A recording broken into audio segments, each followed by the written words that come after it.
एज़ेकियल का ग्रंथ अध्याय 12 निर्वासन की विडंबना। प्रभु की वाणी मुझे यह कहते हुए सुनाई दी, मानव पुत्र, तुम विद्रोही लोग के बीच रहते हो। देखने के लिए उनके आंखें हैं किंतु वे देखती नहीं, सुनने के लिए कान हैं किंतु वे सुनते नहीं, क्योंकि वे विद्रोही हैं। मानव पुत्र, प्रवास का सामान बांध लो और दिन में सबके देखते प्रवास के लिए प्रस्थान करो।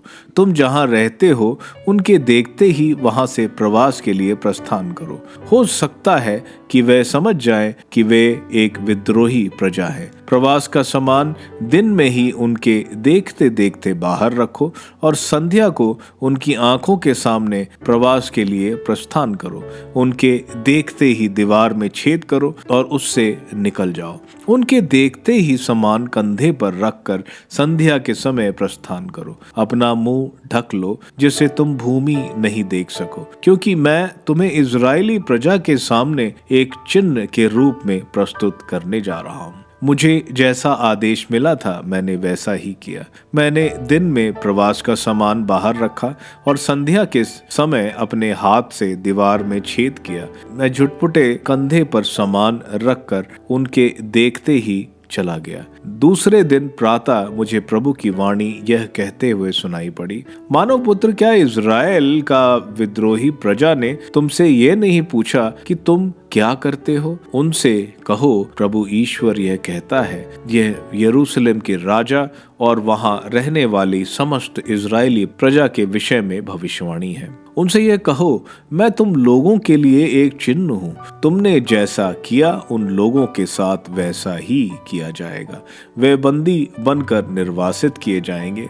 उन लोगों का राजा संध्या के समय अपना सामान कंधे पर रखकर नगर से चला जाएगा। लोग दीवार में छेद करेंगे जिससे वे बाहर जा सकें। वह अपना मुंह ढक लेंगे जिससे वह अपनी आंखों से यह भूमि ना देखें। मैं उस पर अपना जाल डालूंगा और वे मेरे फंदे में फंस जाएंगे।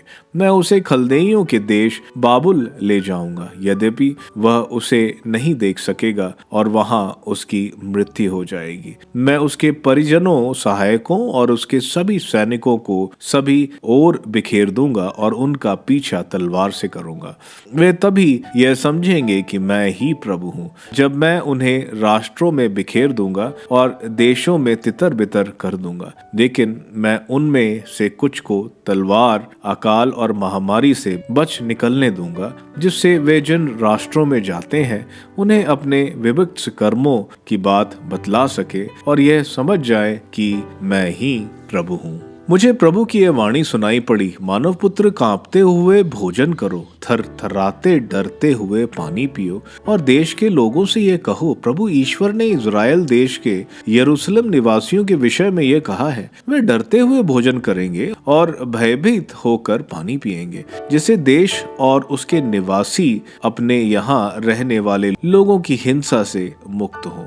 बसे हुए नगर खंडहर हो जाएंगे और देश उजाड़ हो जाएगा। तब तुम ये समझोगे कि मैं ही प्रभु हूँ। भविष्यवाणियां शीघ्र ही पूरी होंगी।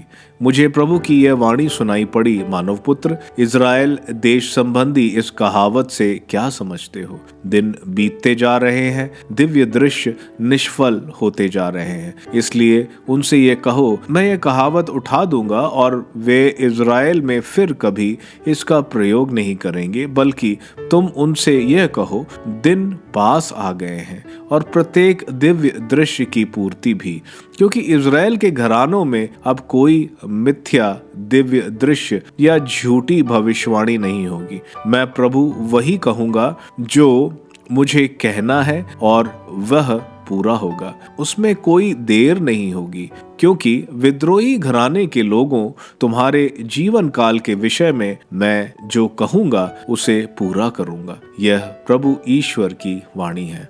मुझे प्रभु की यह वाणी सुनाई पड़ी, मानव पुत्र, देखो, इजरायली घराने के लोग ये कहते हैं, वह जो दिव्य दृश्य देखता है वो बहुत दिन बाद के लिए है और वो बहुत समय की भविष्यवाणी करता है। इसलिए उनसे कहो कि प्रभु ईश्वर यह कहता है, मेरे किसी भी बात के पूरा होने में कोई देर नहीं होगी, बल्कि मैं जो कहता हूँ वह होकर रहेगा। यह प्रभु ईश्वर की वाणी है।